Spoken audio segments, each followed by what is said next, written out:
अस्सलाम वालेकुम जनाब, खैरियत से हैं? ठीक है। पाकिस्तान की अल्लाह का शुक्र है पूरी दुनिया में इस वक्त डिस्कस हो रहा है। और ये जो एक बैटल हुई है, ये कोई मामूली बैटल नहीं है, बल्कि दुनिया इस वक्त में इसको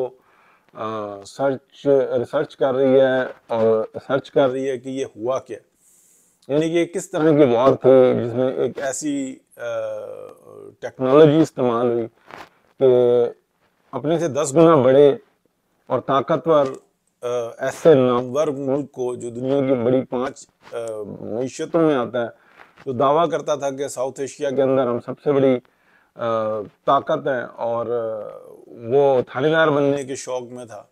हालांकि बिल्कुल उसके पड़ोस में जो उनसा दीवारें लगी हुई हैं, चाइना, वो किसी और तरह से चल रहा है, और इंडिया किसी और तरह से चल रहा है। बहरहाल वो थानेदारी और इसके ऊपर हम बाद में बात करते रहेंगे और पहले भी करते रहे।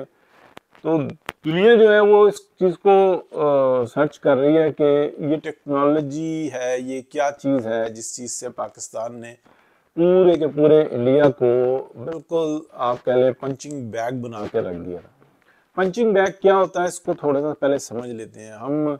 ये 5th जनरेशन वारफेयर चल रहा है, जो कि हम देखते हैं कि एक टेक्नोलॉजी, यानी कि जो मीडिया और सोशल मीडिया के दिमागों पर जो ना ये राज करती है, लोगों को मफलूज कर देती है। सुबह उठते हैं, मोबाइल पकड़ लेते हैं, और बंदे को यही नहीं समझ में आ रही होती कि मैंने क्या करना है क्या नहीं करना, मोबाइल नहीं छोड़ता।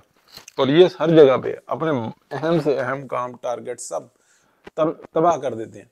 लेकिन ये ऐसा नहीं हो रहा होता कि ये कोई ऐसा खिलौना है, कोई कार्टून नेटवर्क है, बस हर वक्त देखते रहो। इसके ऊपर बाकायदा रिसर्च की जाती है। जैसे मैंने यानी कि न्यूयॉर्क में जितना विजिट्स किए हैं, उसके अंदर जो मैं गौर से देखता था उन चीज़ों में, ये भी बात थी कि जितने जूइश है ना, उनको ये मोबाइल फ़ोन, ये वाला जो हमारा जो अपना है, ये अलाउ नहीं है। उनके पास एक ख़ास किस्म के मोबाइल होते हैं, उसको कोशर मोबाइल कहते हैं, हलाल मोबाइल कहते हैं।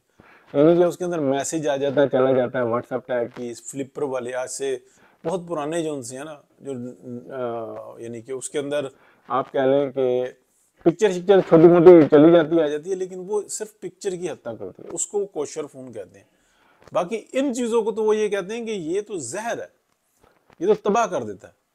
और पाकिस्तान के अंदर क्या हुआ, पाकिस्तान के अंदर इस टेक्नोलॉजी का बेदरेज इस्तेमाल हुआ। बहुत ज़्यादा लोगों को जो है ना, इस बात से तकलीफ हुई कि यार ये हमारे साथ हो क्या गया, हम घंटों के हिसाब से अपना वक्त ज़ाया कर देते हैं, हमें समझ में ही नहीं आता।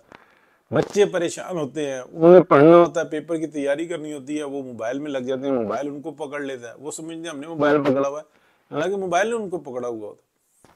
अच्छा, ये था 5th जनरेशन वॉरफेयर। अब इसके थ्रू अगर आपने दुश्मन को लिटा दिया तो आप जीत गए, ठीक है। और इसके अंदर 5th जनरेशन में और भी बहुत सी ऐसी चीजें आ जाती है, ये मैं उसकी एक एग्जांपल दे रहा हूँ।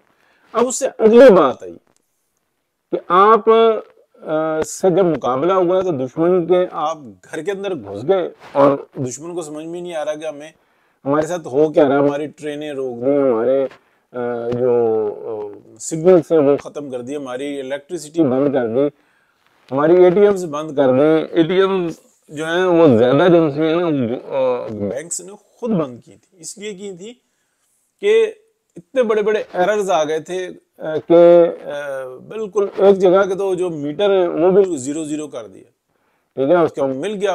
अब उसके अंदर एग्जैजरेट भी हो रही हैं बातें कि जनाब ये इसको कुछ कर दिया, इसको कुछ कर दिया। बहरहाल इंडिया तकरीबन 70% जो था ना वो तारीकी में डूब गया, और तकरीबन मोर देन 90% जो था ना उनका सिस्टम वो बिल्कुल वॉच कर रहे थे। पाकिस्तान जो है ना अपने पास से वॉच कर रहे थे, कुछ भी कर सकते थे। आप अंदाजा लगाएं कि 10 मई को जब पाकिस्तान अटैक करता है, तो इंडिया की एयरफोर्स पूरे इंडिया के अंदर, कोई मंजी थले बढ़ गया जहाज, कोई जनाब नानी के घर निकल गया, कोई खाला के घर निकल गया, किसी ने कोई जगह देखी, बस छुप गए। यानी कि इससे ज्यादा बेबसी हो सकती है कि आओ मारो कुटो जो मर्जी कर लो। तो पाकिस्तानी जहाज गए ना, इज्जत लूट के वापस आ गए। इससे ज्यादा क्या होता है? आप वो गने चलाते रहे या उससे रिस्पांस देते रहे जो भजन किसी और टाइम में होती थी। फिर ऊपर से ये कार्टून फिल्में और ये सब कुछ पाकिस्तानियों ने ऊपर गाने लगा दिए, बड़े खुश हुए थे जनाब ये कमरान मसीह का जहाज ये ऐसे कर रहा है। अच्छा भाई ठीक है, वो भी चले देखे ना पाकिस्तानी को फिर एंजॉय करने में एक दिली खुशी हो रही है, बस ठीक है नाचें। तो आज वो सारी वीडियो जो थी ना वो सारी वीडियो गेम्स की हैं, तो ऐसे नहीं होता, बस ठीक है वो गया और हिट करके निकल गया और मुड़ मुड़ आके वापस आ गया, ये बहुत बड़ा कमाल होता है। लेकिन इंडियन कहाँ थे, कहाँ था उनका एंटी मिसाइल सिस्टम, कहाँ था उनका ये सब। जब पंचिंग बैग बना दिया, लिटा दिया इंडिया को, तो उसके बाद जनाब दुनिया ने आगे बढ़े कि भाई ये सब कुछ करो, उसके ऊपर सारी बातें हो गई बेशुमार, हो उसके ऊपर हम करते रहे। लेकिन अब पीछे क्या चल रहा, पीछे बड़ा जबरदस्त कहानी है कि इंडिया को इस वक्त में तरने वाला देख लिया दुनिया ने, तो यार ये है। और पाकिस्तान को ये देखा है कि पाकिस्तान से हमें सीखने की जरूरत है कि पाकिस्तान ने इतने कम वसाइल के अंदर कितनी बड़ी तैयारी की हुई थी। हालांकि पाकिस्तान के अंदर मुशर्रफ को जिस तरीके से इस मुल्क की तबाही के लिए लॉन्च किया गया, उसके बाद एक डॉक्ट्राइन लॉन्च कर दी गई, फिर इमरान खान को मुसल्लत कर दिया गया उस डॉक्ट्राइन के थ्रू, और पाकिस्तान की वाट लगा के रख दी। लेकिन पाकिस्तान फिर उसके अंदर जो कुछ भी था, यानी कि जो टारगेट्स दिए गए थे इमरान खान को और डॉक्ट्राइन को, वो हमारे सामने, मैंने सारे नुकात आपको गिनवाए हुए हैं, अगर आप देखेंगे कि क्या क्या करना, वो सब कुछ किया गया, सिर्फ बचत चंद एक चीजों के अंदर हुई। पाकिस्तान को डीन्यूक्लियर करना है, वहां पे बचत हो गई, अल्लाह का शुक्र है। और वो भी ऐसा नहीं हुआ कि उसके लिए लोग एक्टिव हुए हैं, कुर्बानियां दी हैं, भागदौड़ हुई है, अदरवाइज तो इन्होंने कर दिया था। मियां नवाज शरीफ को यही बात कही गई थी कि आप अगले इलेक्शन की इंतजार कर रहे हैं, ये इससे पहले पाकिस्तान को डिफॉल्ट करेंगे और डीन्यूक्लियर करेंगे, आप क्या करोगे। मियां नवाज शरीफ ने सियासत की कुर्बानी दे दी।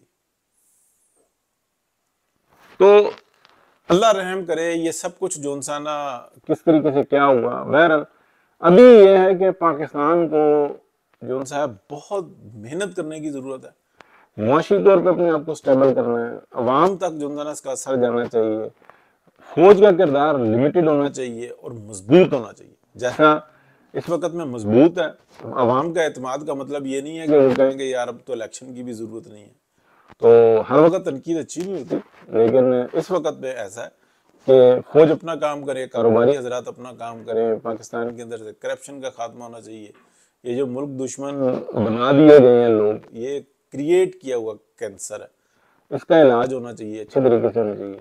और जिन टिकटॉकर्स ने स्पेशली वो जन्नत मिर्जा, उनको जो अगर मैं बल्कि उस पर ट्वीट भी करूंगा कि जो उसको ब्लॉक नहीं करेगा तो वो अपने बारे में सोचे कि मैं कौन हूँ, कम से कम इतना जो था ना। और बंदा जो था ना, क्योंकि मैंने जब उसकी वो ऐसे वाली वो देखी थी ना कि मुंह पे टेप लगाने वाली, तो मैं उसी वक्त मैंने टिकटॉक खोला, जन्नत मिर्जा को देखा, वो अल्लाह का शुक्र है मैंने उसको फॉलो ही नहीं किया हुआ था, सब्सक्राइब होता है कि फॉलो होता है उसके ऊपर, वो मैंने नहीं किया हुआ था, मैं आगे निकल आया। बहरहाल ये है कि ये इस किस्म की लानतें जो उनसी है ना, बहुत सारे चुप हो गए, लेकिन सवाल किया तो जनाब ये तुम कह रहे हो। और वो ढक्की भाई, मैंने आज तक उसका कोई ड्रामा नहीं देखा, लेकिन सुना है कि बड़ा फेमस है, तो जो उसको देखेगा अभी भी कि ये मुल्क दुश्मन है लेकिन कंजर खाना दिखा रहा है, तो फिर उसकी अपनी मर्जी है, शर्म आनी चाहिए। आप उन्हें ऐसे ही लोगों को सपोर्ट करते हैं, तो ये बिल्कुल वाज़ेह है। ये जैसे अलीमा खान और ये सब इमरान खान फैमिली जो है बिल्कुल डिक्लेयर्ड जो है ना पाकिस्तान के दुश्मन है, इनके साथ कोई रियायत नहीं होनी चाहिए। और अगर उनके साथ रियायत करनी है तो फिर जो है ना खुल खुला के आएंगे जी, पाकिस्तान के जो हमदर्द है उनके साथ हम ज्यादती करेंगे, जैसे की है माजी में। मियां नवाज शरीफ का क्या कसूर था इस मुल्क की खिदमत करना। तो अल्लाह ताला बेहतरी का मामला करे जी। थोड़ी गपशप थी, मैंने कहा लगाएं। अल्लाह हाफिज।